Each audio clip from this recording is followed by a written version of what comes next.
She walked out on them when they were just kids, disappearing for 20 years. Not a single phone call, not a letter, nothing. But now, exactly 6 months after her husband's death, she has returned. She didn't come with apologies. She came demanding her share. But what she doesn't know is that her children are no longer the helpless kids she left behind. Tell me in the comments where you're watching from and what you would do in their place. Subscribe for more stories full of emotion and justice. It was a freezing cold December day in the Miller household.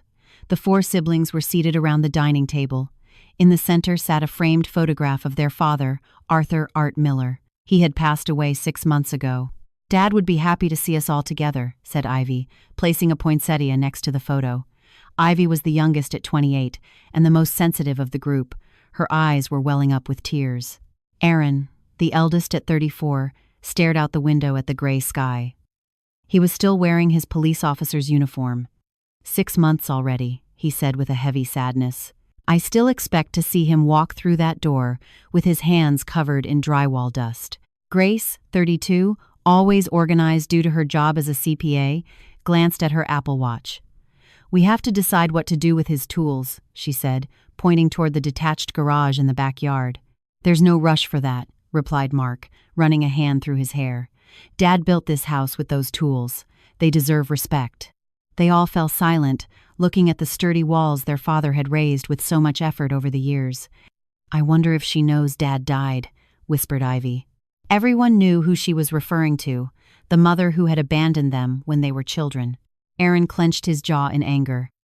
Who cares if she knows, he snapped. 20 years without a call, without a card, without anything. She's dead to us.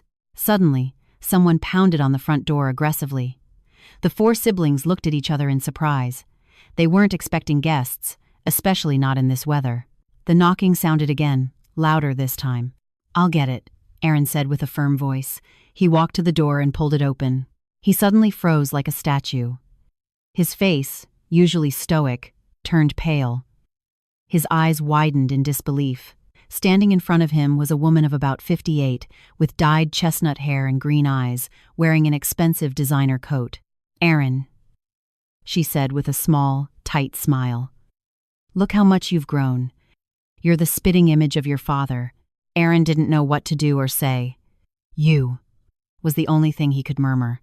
From the living room, Mark called out, Who is it, Aaron? Is everything okay? Without waiting for an invitation, the woman gently pushed past Aaron, who was still paralyzed, and stepped inside. It was Audrey Miller, the mother who had abandoned them 20 years ago. She walked into the living room as if she owned the place. I see you're all together, she said with a perfectly calm voice. Perfect. Saves me time. The impact was like a physical blow to everyone. Grace dropped the stack of documents she was holding. Mark jumped to his feet. Ivy covered her mouth with her hands to stifle a scream. Aaron, who had followed Audrey into the living room, seemed to recover from the shock. His face was now red with rage. How dare you come here, he shouted, fists clenched. Audrey looked around the room and fixed her gaze on Art's photo. I've come back to claim what belongs to me, she said calmly. This house and everything Arthur left behind. No one could believe what they were hearing. The silence lasted several seconds. Grace was the first to find her voice, though it trembled. Did you say claim? She asked, in disbelief. After abandoning us for 20 years, now you come to claim? Audrey smiled coldly. According to the law, I am still his wife, she explained, as if speaking to toddlers. We never divorced. Therefore, I have a right to my share of the estate. Mark sank into a chair, white as a sheet. This can't be happening, he murmured. This has to be a nightmare. Aaron took a step toward Audrey, so angry that she actually took a step back. You abandoned us for 20 years, he yelled. Not a call on Christmas, not a birthday card, not even when Dad got sick with heart failure. And now that he's dead, you come for his house? The house he built? Audrey maintained her composure, although her hand trembled slightly. The law doesn't care about feelings, she replied. What matters is what the marriage certificate says. And the paper says I am his wife. Where were you all this time? Asked Ivy with the voice of a wounded child. Why didn't you ever come back? Why now? For a split second, Audrey seemed to feel a pang of guilt, but the moment passed quickly. That is my business, she said dryly. Maybe one day I'll tell you. But today, I only came for what is mine. You get nothing, Aaron shouted, slamming his hand on the table so hard that his father's photo fell over. We took care of Dad. We were with him when he got sick. We buried him. You have no rights here. Grace, always the level-headed one, spoke before things could escalate further. Is that actually possible legally? She asked, trying to calm herself. There was no divorce, that's true. But you also haven't lived with him in 20 years. Abandoning the marital home must count for something. Mark shook his head. I'm not sure, he said. We'd have to ask a lawyer. If they never divorced, she might have rights. Audrey smiled, satisfied. She had managed to plant the seed of doubt. Exactly, she said, and while the probate judges decide I need a place to stay, this is still my house, at least partially.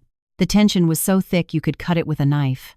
20 years of pain and unanswered questions hung in that small living room, right next to the fallen photo of Art, the man who kept the family together when Audrey left.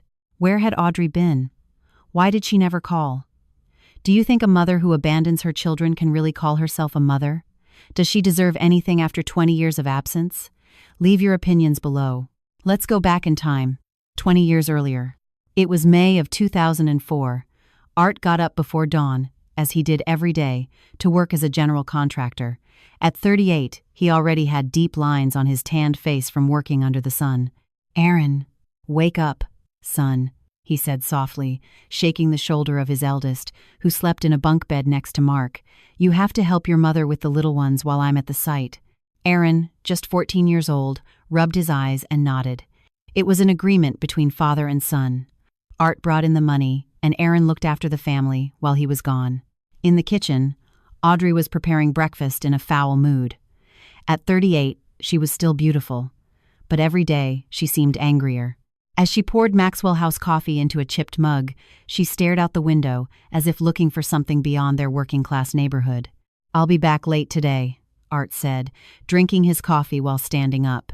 Mr. Henderson offered me some overtime framing a house across town. Audrey took a moment to respond.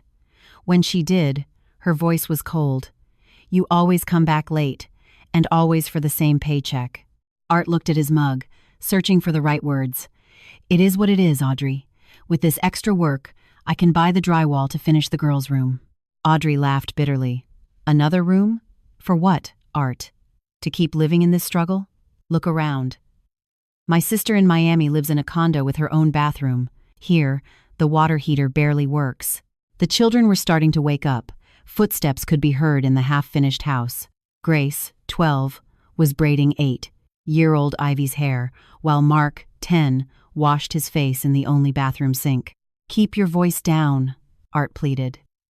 The kids don't need to hear this. Of course, the kids shouldn't know their mother is sick of this life, Audrey said loudly enough for the little ones to hear from the hallway. Aaron, fully dressed, entered the kitchen and stood next to his father, supporting him.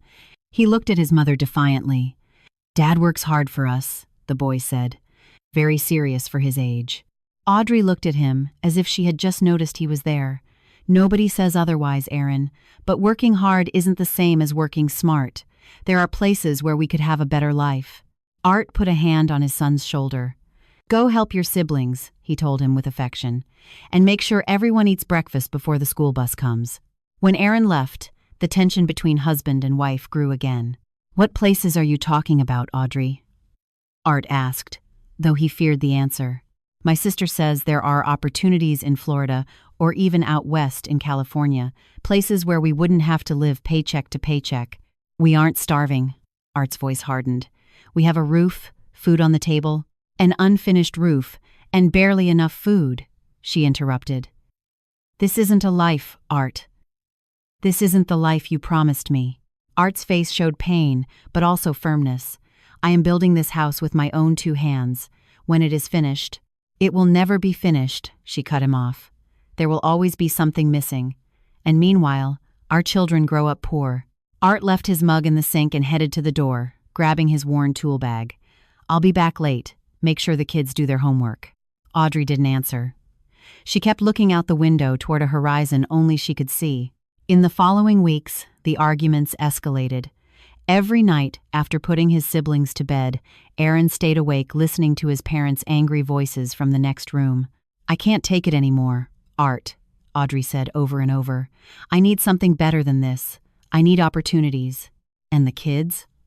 Art's voice sounded tired, defeated. "They need their mother. The kids need a future," she replied, "and they don't have one here." One night, Grace climbed into Aaron's bed with eyes full of tears. "Is Mom going to leave?" she asked with a trembling voice. Aaron hugged her, not knowing how to answer. At 12 years old, Grace was too smart to be lied to. "I don't know," he admitted finally, "but whatever happens, we'll be together. I promise." Days passed, and Audrey changed. She didn't argue as much anymore. Instead, she spent many hours out of the house, claiming she was looking for work. When she returned, she sometimes brought small gifts for the children, especially for Ivy, the youngest. "Where are you getting the money for this?" Art asked one night, holding an expensive doll Audrey had given Ivy. "I have my resources," she replied without giving details. "Not all of us depend solely on mixing cement."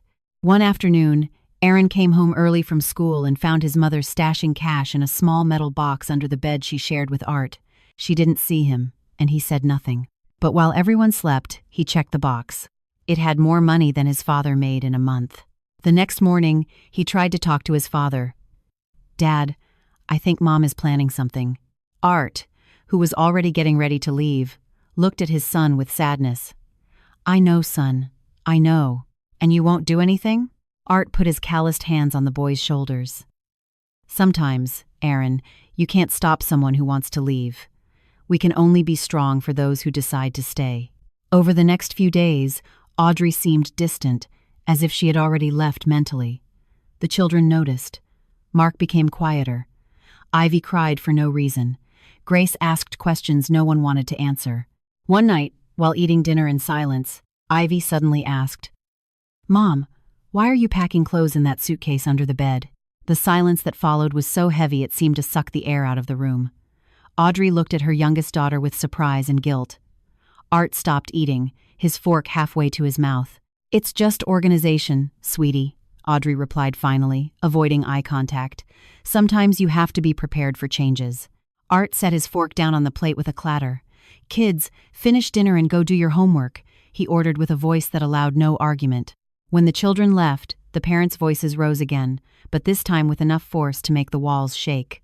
And while the four siblings huddled in their beds, they knew without saying it that something terrible was about to happen. Something that would change their lives forever.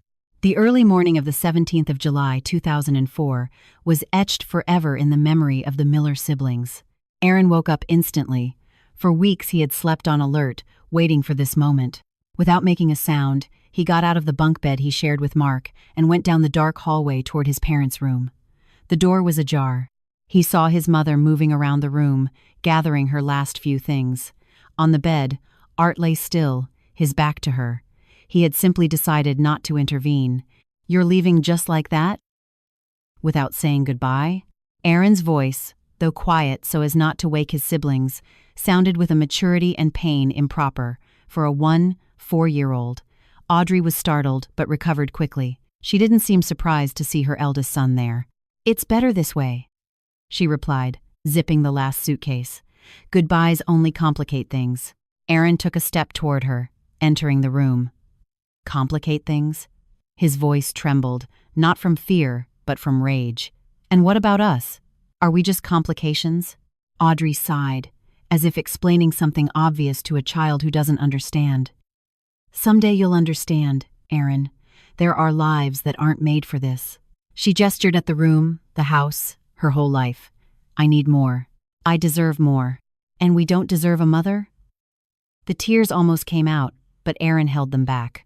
Audrey left the suitcase and approached her son, reaching out a hand as if to caress his cheek. Aaron stepped back, rejecting the gesture. "You guys will be fine," she said, lowering her hand. "Your father loves you, and you're strong, Aaron. You always have been." "Don't do it," he begged, hating himself for sounding weak. "Please, think about Ivy. She's only 8. The mention of her youngest daughter seemed to affect Audrey more than anything else. For a second, her resolve wavered. "Ivy," she murmured, and her voice sounded different, full of an emotion she quickly hid. She'll be better off without an unhappy mother, too. From the bed, Art finally moved. He stood up slowly, a strong figure even in defeat. He didn't look at Audrey, but at his son. "Go back to bed, Aaron," he said with a tired voice. "Let your mother do what she has to do." "But Dad," the boy protested, "you can't let her leave like this." Art finally looked at Audrey, and in his eyes, there was pain and resignation. "No one can stop someone who has already left in their heart," he said simply. "And your mother left a long time ago, even if her body was still here." Audrey took her suitcases and headed toward the front door. Passing by her son, she stopped for a moment. "Take care of your brothers and sisters," she whispered. "Especially Ivy." "I always have," Aaron replied with bitterness. "Even when you were here." A noise in the hallway made them turn their heads. There, like little ghosts in pajamas, stood the three younger siblings. Grace was holding Ivy's hand, while Mark rubbed his eyes as if he couldn't believe what he was seeing. "Mom?" Ivy's voice was barely audible. "Where are you going with those suitcases?" Audrey seemed incapable of facing her younger children. It was Art who stepped forward and approached the kids. "Your mother has to go away for a while," he said, trying to make his voice sound calm. "Come on, go back to bed." "But she'll come back, right?" insisted Ivy with pleading eyes. "Mom will come back, right, Dad?" The question hung in the air. Audrey seized the moment to slip out the front door, dragging her suitcases. She didn't look back. "Of course she'll come back," Art lied, hugging his little girl. "Now everyone to sleep, we have a lot to do tomorrow." But Aaron saw the truth in his father's eyes. And Grace, who at 12 understood too much, saw it too. Only Mark and Ivy believed the white lie. While Art took the little ones back to their beds, Aaron ran to the front door just in time to see his mother getting into a taxi waiting on the dark street. For an instant, their gazes crossed through the car window. Audrey looked away first. The taxi drove off, taking the woman who had given them life and was now abandoning them without looking back. In that moment, Aaron swore he would never forgive her. Never. The next morning, waking up without Audrey in the house was like entering a different world. The four children moved like zombies, expecting their mother to appear at any moment to make breakfast, to scold them for messy hair, to simply be there. But Audrey's place at the table remained empty, like an open wound no one dared to mention. Art got up early as always, but his movements lacked their usual energy. He made a simple breakfast, burning the toast slightly, spilling a little milk things he had never had to do alone. "Dad? Mom?" Ivy asked while eating her burnt toast without complaining. Art looked at Aaron before answering. "No, sweetie, not yet." "When will she come back?" the girl insisted. The silence that followed was answer enough for the older ones, but not for Ivy, who kept waiting for words of comfort. "I don't know, honey," Art admitted finally, and the pain in his voice was so clear that even Ivy understood. Tears began to fall down the little girl's cheeks. Grace hugged her immediately, while Mark looked at his plate, hiding his emotions. "Don't cry, Ivy," Grace said affectionately. "You have us. And we're a strong family, right, Dad?" Art, unable to speak, just nodded. Then, to everyone's surprise, he knelt down in front of his four children and hugged them with all his might. "I promise you," he said with a broken but firm voice, "that as long as I live, you will never lack for anything. You will never be alone. We will be a family, no matter what happens." That promise, made at a humble kitchen table while the sun was barely rising, would mark the destiny of the Millers for the next 20 years. The weeks after Audrey left were very hard for the Millers. Art worked more hours than ever, but it was barely enough for the basics. He had to be father and mother to 4 small children. Aaron, at just 14, started looking for jobs behind his father's back.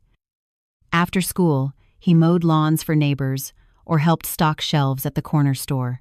All the money he earned, he kept in an empty coffee tin. One afternoon, Art caught him counting quarters in his room. "Where did you get that, Aaron?" he asked wearily. The boy hesitated before answering. "Working after school, Dad. It's not much, but it helps us buy groceries." Instead of getting angry, Art sat next to his son on the bed. His eyes were red from fatigue and drywall dust. "You're a good boy, Aaron," he said, his voice cracking. "But you should be studying, not working. You're just a kid." "I'm not a kid anymore, Dad," Aaron replied firmly. And I'm not going to let you carry everything alone. Grace, who was in the next room, heard everything. The next day, she started helping too. At just 12, Grace showed a natural talent for numbers. She organized a notebook where she wrote down every household expense. If we know exactly what we spend, we can save better, she explained to her father. She also learned to cook by watching PBS and The Neighbors. Her first attempts were disastrous, but soon she managed to make simple meals. It's delicious. Her brothers lied while eating burnt rice just to cheer her up. Mark, barely 10, started shoveling snow in the winter and raking leaves in the fall. It was hard work for a small boy, but his determination was surprising. Little Ivy dreamed of being a baker. "Someday I'll have my own bakery," she said while kneading dough with her small hands. During the months that followed, there wasn't a single letter or call from Audrey. It was as if she had vanished from the face of the earth. Birthdays passed, Christmases came and went, and she never reached out. "Do you think Mom thinks about us?" Ivy asked one night when she was 15. "No, and we shouldn't think about her either," Aaron replied harshly. At 21, he was already working as a rookie cop, and his rage toward his mother had only grown with time. Grace, always the mediator, intervened. "We don't know what happened, Ivy. Maybe she abandoned us." Mark cut in. "There's no excuse." As the years passed, Art's health began to deteriorate.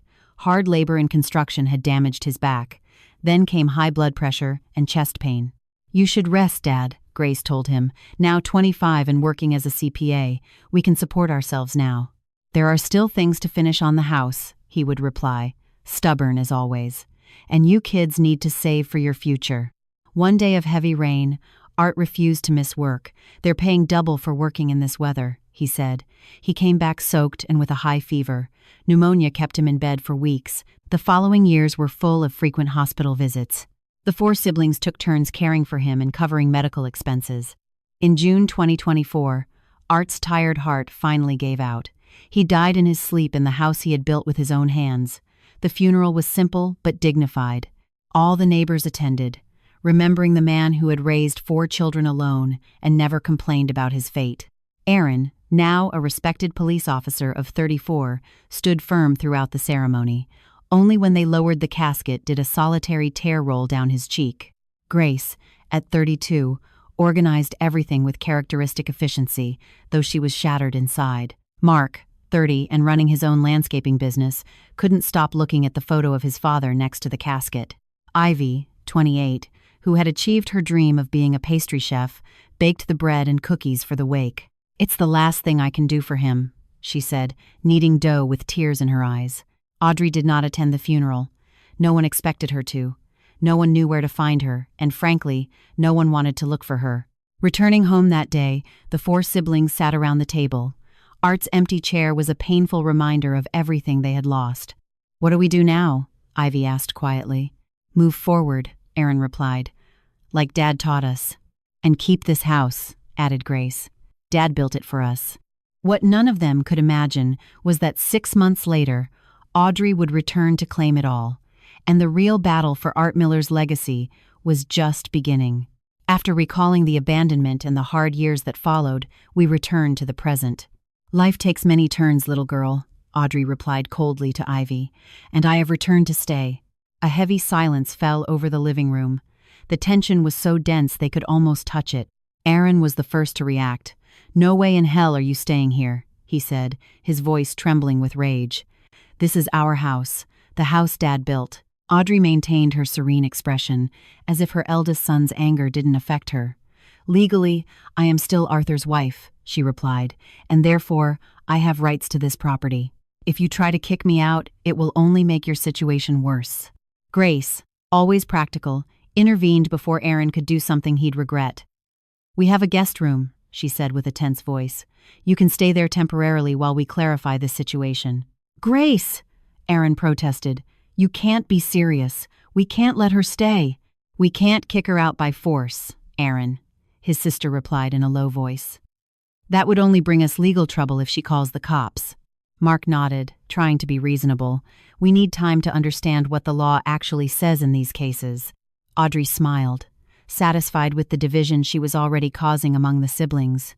"I'm glad to see at least some of my children inherited my common sense," she commented, causing Aaron to clench his fists tighter.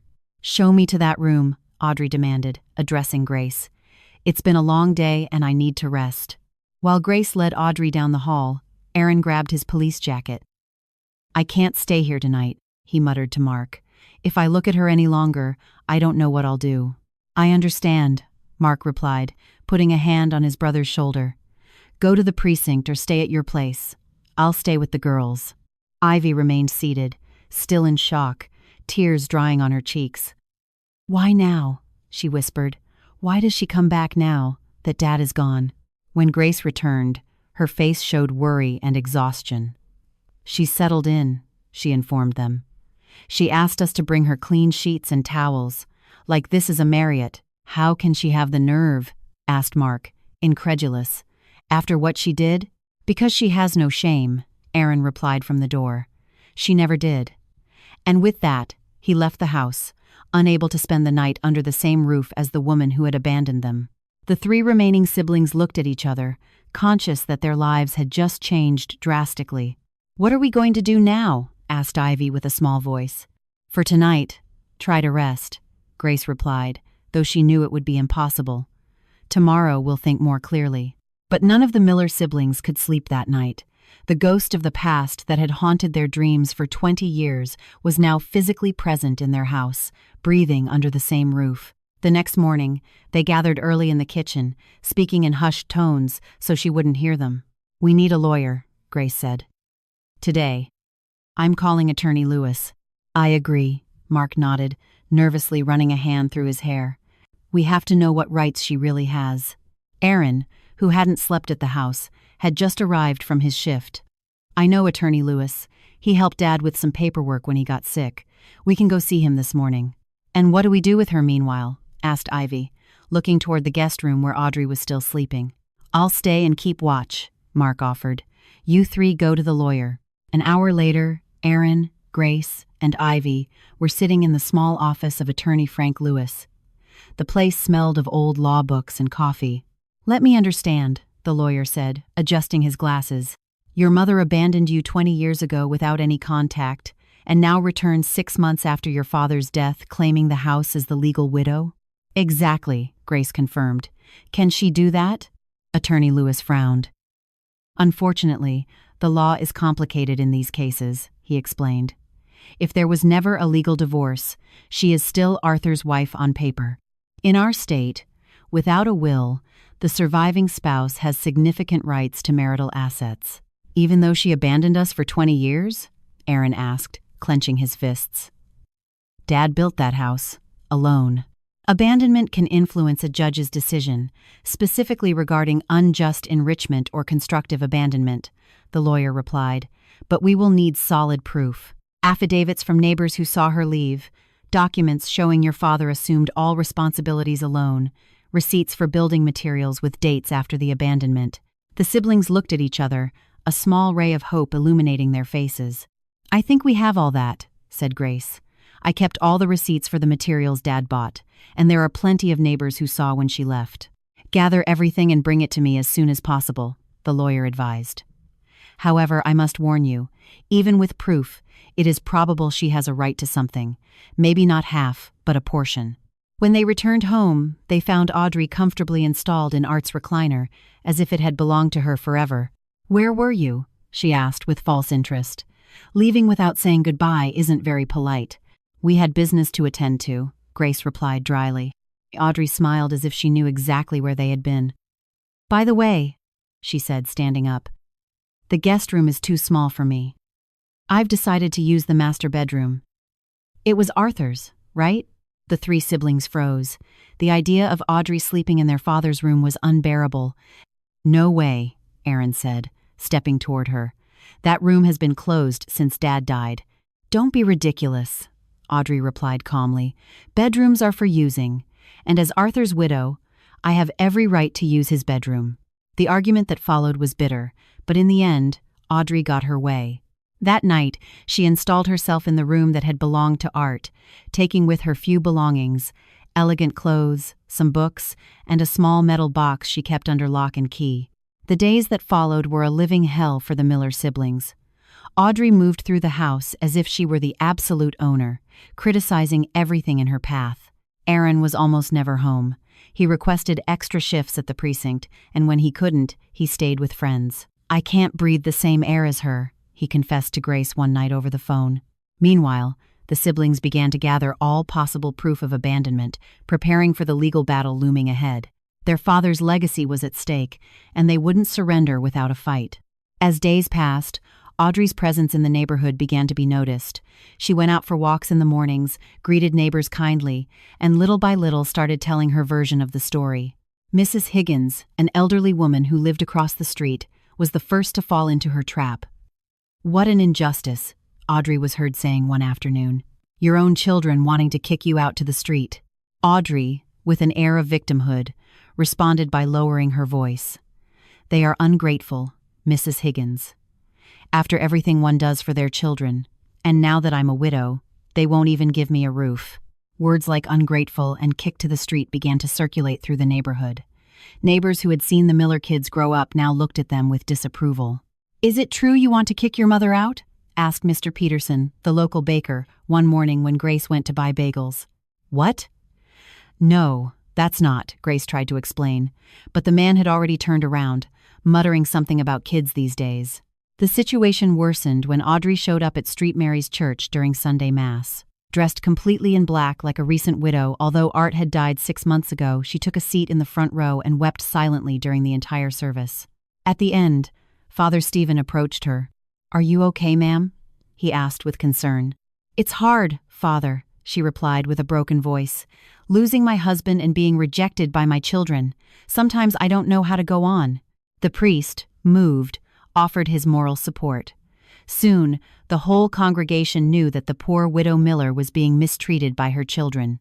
At home, coexistence became harder every day. One morning, while Ivy was preparing dough for cinnamon rolls in the kitchen, Audrey entered and began criticizing her technique. "That's not how you knead, Ivy," she said with a tone of superiority. "You were taught wrong." Ivy, a professional pastry chef, pressed her lips together to not respond. "Who taught you to cook?" Audrey continued. "Some neighbor? You can tell it wasn't a real woman." The metal bowl Ivy was holding fell to the floor, scattering flour everywhere. Without saying a word, she ran out of the kitchen with tears in her eyes. Grace, who had heard everything, entered furiously. "Was that necessary?" she asked while picking up the bowl. "You know perfectly well she learned alone because you weren't here to teach her." Audrey shrugged. "I was just giving advice. If she can't accept criticism, she won't get very far in life." When Mark found out what Audrey was telling the neighbors, he confronted her in the kitchen. "Why are you lying?" he asked, controlling his rage. Audrey looked at him with an innocent expression. "I'm not lying, Mark. I'm just telling my pain. And the pain of a rejected mother is very great." "Rejected?" Mark almost shouted. "You left the 4 of us. Dad had to raise us alone." "That is your version," she replied coldly. "There are things you don't know, things you were too small to understand." "What things? Tell me now," Mark demanded. But Audrey simply smiled and walked out of the kitchen, leaving him mid-sentence. At the precinct where Aaron worked, rumors also arrived. A partner approached him during break. "Hey Miller, is it true your mom came back and you guys want to kick her out of her own house?" Aaron squeezed his coffee cup so hard he crushed it, spilling hot liquid on the table. "My mother abandoned us 20 years ago," he replied through gritted teeth. "And now she's back to take what my father built with his sweat. That is what's true." The 4 siblings watched their reputation in the neighborhood deteriorate day by day.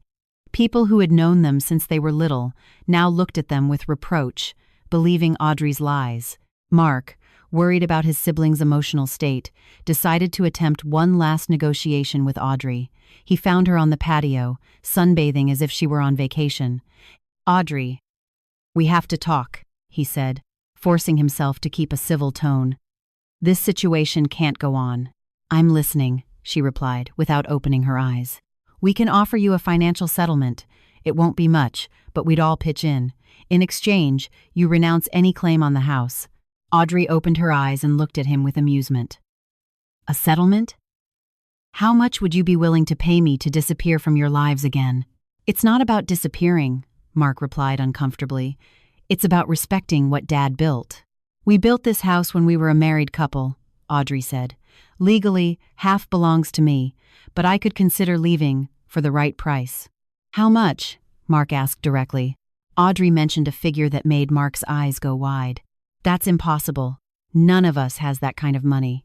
Then we'll have to let a judge decide, she replied calmly. And according to my lawyer, I could get much more than that. The social pressure and hostile environment at home were taking a toll. Ivy had lost weight, and her small bakery was suffering because she couldn't focus. Grace couldn't sleep. Aaron became more irritable every day.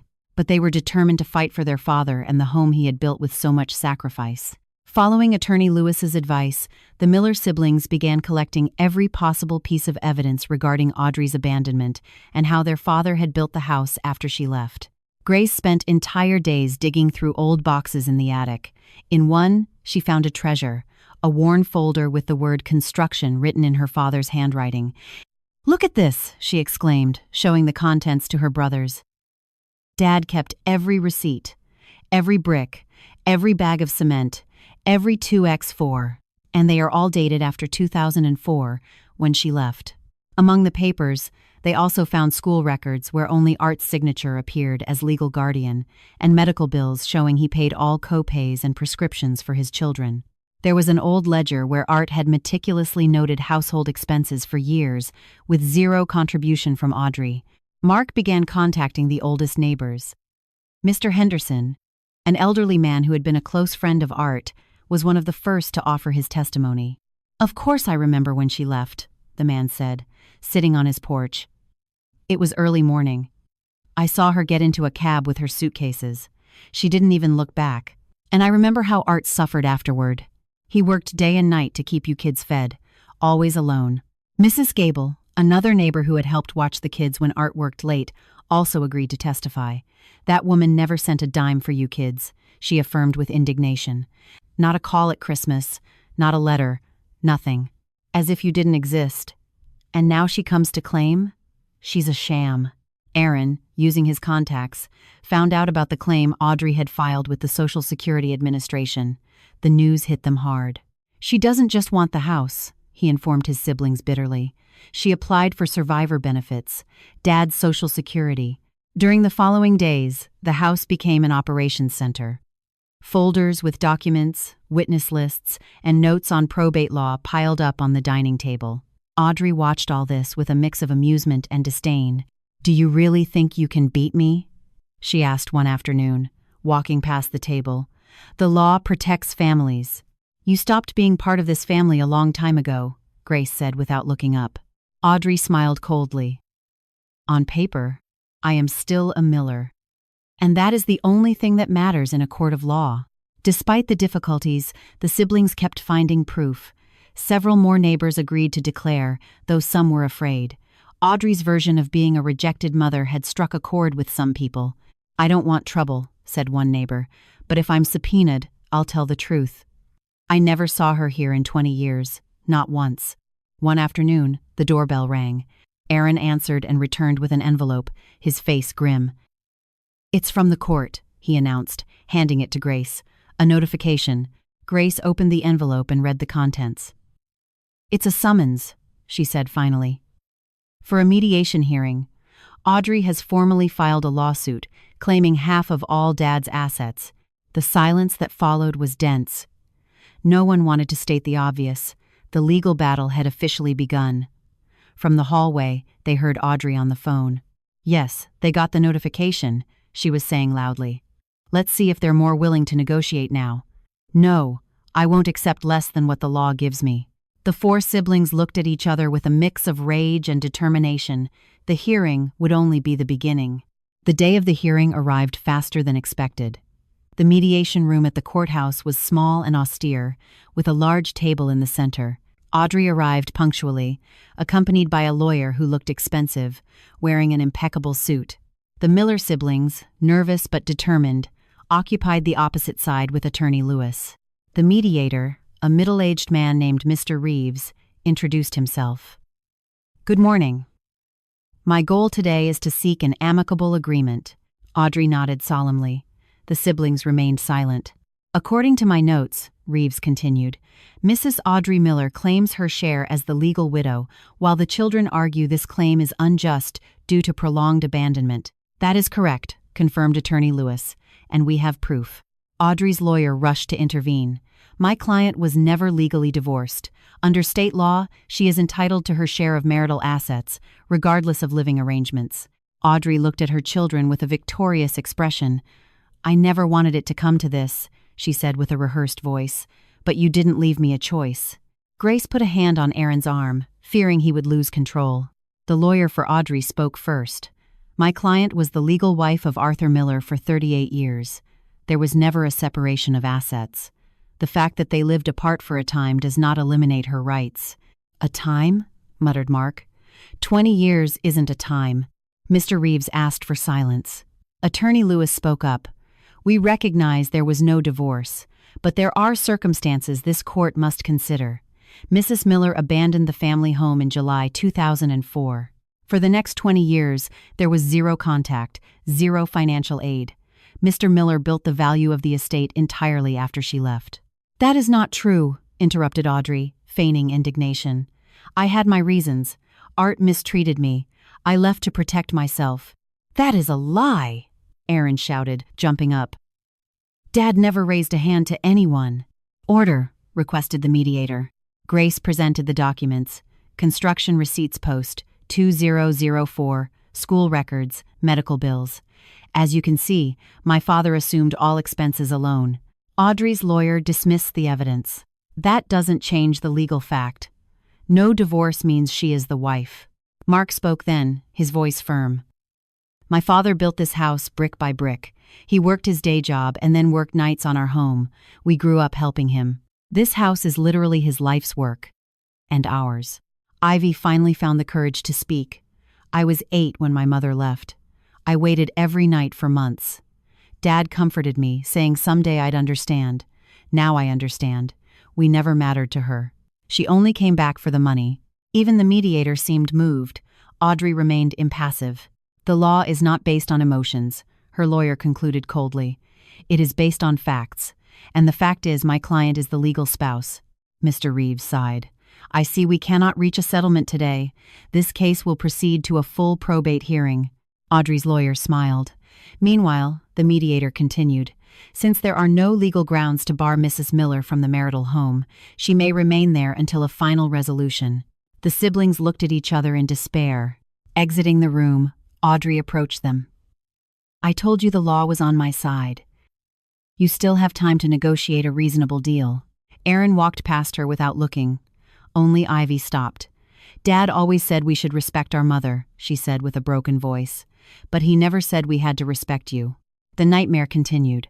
Audrey, emboldened, acted like the queen of the house, but the siblings didn't give up. They dug deeper. They found old report cards, signed only by Art. They found a letter Ivy wrote in 2nd grade for Mother's Day. Dear Dad, since I don't have a mom, this letter is for you. They gathered more witness statements.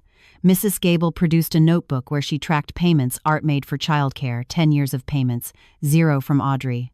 The evening before the final hearing, the doorbell rang. Mark opened it to find a news crew from Channel 5 Action News. We're covering the story of the widow being kicked out of her home by her children, the reporter said. Audrey appeared at the door, crying on cue. I called them, she whispered to Mark. People deserve to know. She gave a tour to the cameras, pointing at furniture Art bought years after she left. We decorated this together, she lied. The segment aired that night at 6 p.m. Widow fights for home against ungrateful children. It was a hit piece. The siblings watched in horror. If she thinks she won with this show, she's wrong, Aaron said, turning off the TV. Tomorrow, the judge hears the truth. The final hearing was packed. Neighbors, curious onlookers, and the press were there. The judge, a stern man named Judge Hawthorne, called the session to order. Audrey's lawyer gave the standard arguments: marriage certificate, property rights. Then, the Miller siblings took the stand. Aaron spoke of the day she left. She got in a cab and said, "Take care of your siblings." That was it. For 20 years. Grace presented the financial evidence. Every brick paid for by Arthur Miller, solo. Mark testified about the labor. Then Ivy spoke. The most painful thing wasn't that you left. It was that you never checked if we were alive or dead." Witnesses corroborated everything. The abuse claim fell apart when neighbors testified to Art's gentle nature and Audrey's sudden departure for a better life. Judge Hawthorne took a recess. When he returned, the room was silent. "This court recognizes Audrey Miller was the legal wife," he began. Audrey smirked. "However," the judge continued, "it has been proven incontestably that the plaintiff abandoned the family 20 years ago. Under the principle of unjust enrichment and constructive abandonment regarding the estate's value, this court determines that Audrey Miller is entitled to only 20% of the home's current appraised value, reflecting her contribution prior to 2004. Audrey gasped. Regarding Social Security, the judge added, "The court cannot override federal statutes easily, but regarding the estate assets, the ruling stands. The heirs have 90 days to buy out the plaintiff's 20% share. During this time, Mrs. Miller must vacate the property." "This is absurd," Audrey shouted. "I am his wife." Judge Hawthorne banged his gavel. "You have no right to remain in a home you voluntarily abandoned 20 years ago. Case closed." Audrey tried to approach Ivy afterward, desperate. "Daughter, forgive me. I always thought of you." Ivy looked at her coldly. "You thought of us so much you disappeared for 20 years. Go think of us somewhere else." Audrey had 48 hours to leave. She packed her expensive suitcase. "I'm leaving tomorrow," she spat at them. "I don't need your charity." "You have 90 days to get your check," Mark said. The siblings hustled. Aaron worked double shifts. Mark sold his truck. Grace drained her savings. Ivy took huge catering orders. They scraped every dollar together. On the 89th day, they handed the check to Attorney Lewis. They didn't go to the handover. Audrey picked up the check. It was a fraction of what she expected. Attorney Lewis handed her an envelope from the kids. Inside was a photo of the four of them with Art in front of the half-built house. The note read, "This is what you abandoned, and this is what you will never get back, no matter how much money you get." Audrey walked out, check in hand, but entirely alone. Back at the Miller house, there was music playing. They toasted with Art's favorite beer. "To Dad," Aaron said. "To us," said Grace. They were free. Audrey moved to Florida with her meager payout, never to be heard from again. The Miller siblings remained, strong and united, in the house their father built with love.